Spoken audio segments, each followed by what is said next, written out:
Ist euch auch manchmal zum Weinen zumute oder habt ihr vielleicht einmal das Bedürfnis, einfach nur zuzuschlagen, weil euch etwas nervt? Ihr könnt das aber nicht kommunizieren? Kein Problem. Dafür bin ich ja da. Es gibt auch andere Möglichkeiten, das, was wir heute machen, umzusetzen. Heute zeige ich aber nur einen Weg über Unity, da wir schon in unserem Unity-Tutorial ziemlich viel gemacht haben und ich zum jetzigen Zeitpunkt nicht sagen will, bevor ihr die letzten Tutorials macht, müsst ihr noch das und das in V-Ray Studio machen. Also dann, ihr kennt das ja. Wenn ihr es noch nicht getan habt, ladet euren Avatar in Unity hinein. Als nächstes wählen wir unseren Avatar im Asset-Bereich aus und klicken auf den Open Prefab-Knopf im Inspektor. Wenn die Szene so bläulich ausschaut wie bei mir, dann habt ihr alles richtig gemacht. Sucht euch als nächstes einen Knochen aus, nachdem die Sache, die ihr einfügen möchtet, folgen soll. Da ich zunächst eine Trenne machen will, wähle ich den Kopfknochen aus, welcher sich irgendwo unter dem Root-Knochen versteckt hat. Welcher Knochen das ist, erkennt ihr ganz einfach am Namen. Der Kopfknochen hat zum Beispiel Head am Ende stehen. Wählt diese mit der rechten Maustaste aus und geht dann unter 3D Object und wählt Plane aus. Ihr seht in der Szene, dass nun eine milchige Platte erschienen ist. Daraus machen wir nun unsere Träne. Aber zuerst müssen wir diese Platte erst einmal kleiner machen und sie an die richtige Position ziehen. Dazu verwenden wir diese beiden Buttons für Positionieren und zum Drehen, sowie diese Textfelder im Inspektor. Drehen wir zuerst die Platte um 90 Grad in der X-Achse und reduzieren die Größe in der X- und in der Z-Achse auf 0,001. Als nächstes ziehen wir die Platte unter die Augen und machen so lange Feinanpassungen, bis wir mit der Position einigermaßen zufrieden sind. Sollten wir auch noch andere Zusatzdinge machen wollen, erstellen wir diese ebenfalls. In meinem Fall will ich zum Beispiel einen Tickmark für eine wütende Emotion haben und eine Spirale, um zu zeigen, wenn ich verwirrt bin.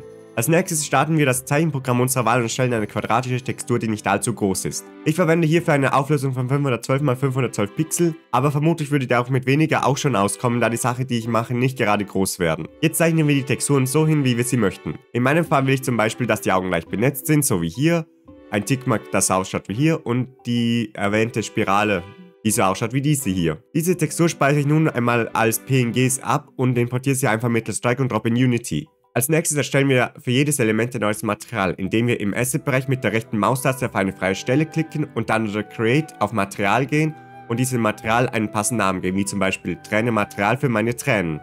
Als nächstes wählen wir im Inspektor dort, wo Shader steht, VRM und dann M-Tune aus, sodass wir den Standard V-Ray Shader bekommen.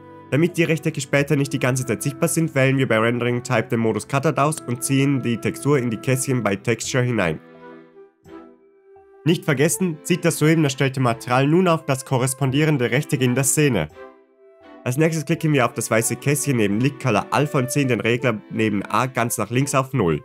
Dasselbe machen wir für die anderen Elemente und falls wir wollen, können wir auch noch weitere Anpassungen vornehmen. Aber größtenteils belasse ich es bei den Standardeinstellungen. Einzig bei der verwirrten Spirale will ich persönlich, dass die Spirale sich dreht. Das können wir ganz einfach bewerkstelligen, indem wir beim Spiralmaterial im Inspektor runter zu Auto Animation scrollen. Hier sehen wir 3 Parameter, die wir anpassen können. Scroll X, Scroll Y und Rotation Value. Scroll X und Y bewirken dabei, dass sich die Textur in X respektive in Y-Richtung bewegt. Eine 1 würde dabei bedeuten, dass es eine Sekunde benötigt, bis die Textur wieder an ihrem Ursprungsort angekommen ist. Das ist aber für uns nicht interessant. Was uns aber interessiert, ist das Feld Rotation Value. Hier können wir die Einheit auf Rounds belassen, aber wir erhöhen den Wert auf 1. Schauen wir jetzt auf unseren Avatar in der Szene, dann sehen wir, wie sich die Textur dreht. Aber trotzdem stellen wir den A-Wert bei Lit Color Alpha erst einmal auf 0. Als nächstes gehen wir eigentlich wie immer in den Ordner Blend Shapes auf das Element, welches nur den Namen Blend Shapes hat. Passen wir erst einmal die Emotionen Sorrow und Angry an. Dazu wählen wir die entsprechende Emotion einmal aus und gehen auf Material List. Anschließend gehen wir auf das Plus und wählen das Material des jeweiligen Elements, sprich das Tränenmaterial für Sorrow und den roten Tick für Angry. Danach wählen wir im nun erschienenen zweiten Dropdown-Fenster Color aus und klicken danach wiederum auf das schwarze Feld bei Target Value und ziehen die Farbe auf Weiß und den Regler neben dem A ganz nach rechts auf 255. Es kann sein, dass die Elemente nicht in der Vorschau angezeigt werden. Keine Sorge, es sollte trotzdem funktioniert haben, aber falls ihr euch unsicher seid, könnt ihr gerne den Avatar einmal exportieren und nachschauen, ob die Rechtecke erscheinen, wenn ihr die entsprechende Emotion aktiviert. Für das Verwirrte will ich aber eine komplett neue Emotion erstellen. Dazu klicken wir erst einmal wie gehabt auf Create Blend Shade Clip und vergeben ihm einen passenden Namen, wie in meinem Fall verwirrt. Bevor ich aber nun die Sache mit der Material List mache, gehe ich hier unter Blend Shape auf Face und dann sehen wir, wie viele Einstellregler erschienen sind. Das sind sogenannte Shape Keys.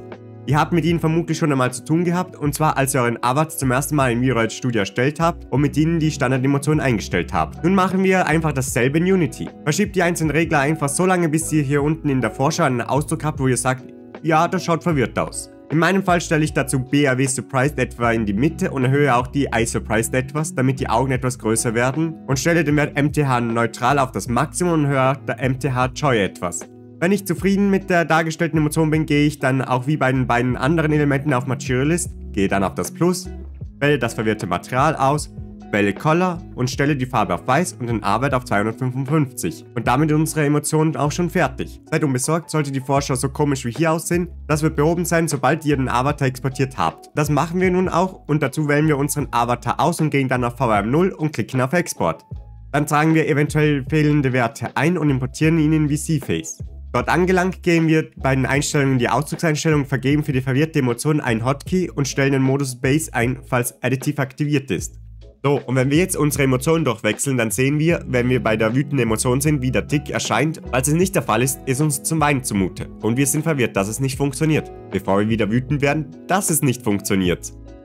Ihr seht, wie ihr hier mit euren Emotionen zu mehr Ausdruck verhelfen könnt. Ihr könnt dies noch weiter verbessern, wenn ihr zusätzlich zu diesen kleinen Elementen auch noch euer Gesicht dazu anpasst, um zum Beispiel einen solchen Schockausdruck zu bekommen. Wie das funktioniert, habe ich auch schon in diesem Video gezeigt. Also schaut es euch ruhig an und wenn nicht, tschüss und bis zum nächsten Mal, meine Landratten.